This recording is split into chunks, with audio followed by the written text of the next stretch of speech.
Let's talk about success. When I was young, I was determined to be successful. But like I said, I was young and I really had no idea of what success meant. So, like most young people, I consulted with my parents and teachers and other older people in my life. And I received a lot of familiar advice. I was advised to go to college and to get a degree that would lead to an economically prosperous career. Once I was in college, people told me, well, you're smart enough, you should go to law school. And don't just go to any law school, go to a really famous law school. Once I got to law school, people continued to advise me on the paths I should take. You should be on Journal. You should get a job with this firm or that firm. You should get this GPA. You should work in this city or that city. And from my days in high school all the way through my graduation from law school, I followed that advice to the T. And it was good advice. I had people that cared a lot for me and who were looking out for my best interests. And by the standards that they set for me, I was successful. I graduated from one of the top law schools in the nation, and I was in the top 10% of my class in that law school. My first real job was with the largest law firm in the world, and my office was right across the street from the White House.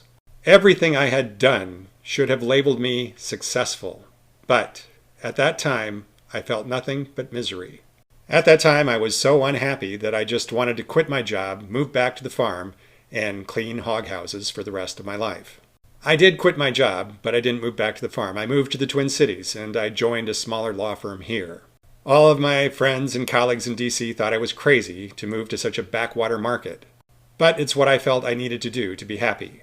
It was the first time in my life that I defined success on my own terms. It was the first time I took the road less traveled. In my opinion, the real success in my life began with that change. Although I never made a ton of money and don't live in a giant house, I believe I'm successful because I know I'm happy. So here's what I think about success. First, anyone who is happy with their life is successful. As a young person, you should listen to your heart and really try to identify those things that give you joy and happiness. Those are the things that will lead you to your ultimate success. That being said, it's hard to be happy if you are impoverished. You don't need to make all the money in the world, but you do need some money. Second, addictive behavior is never going to lead you to success or happiness. Any addictive behavior is an escape from reality. Whether it's drinking, drugs, gambling, work, any addictive behavior is destructive, and it will not lead to your happiness. It will only lead to sorrow. Finally, long-term happiness depends upon your ability to change. Throughout my adult life, I've had to make many difficult and painful changes, but those changes were necessary. There are very few points of no return in life. If you find yourself on the wrong path, change it. It's your life. Live it wisely.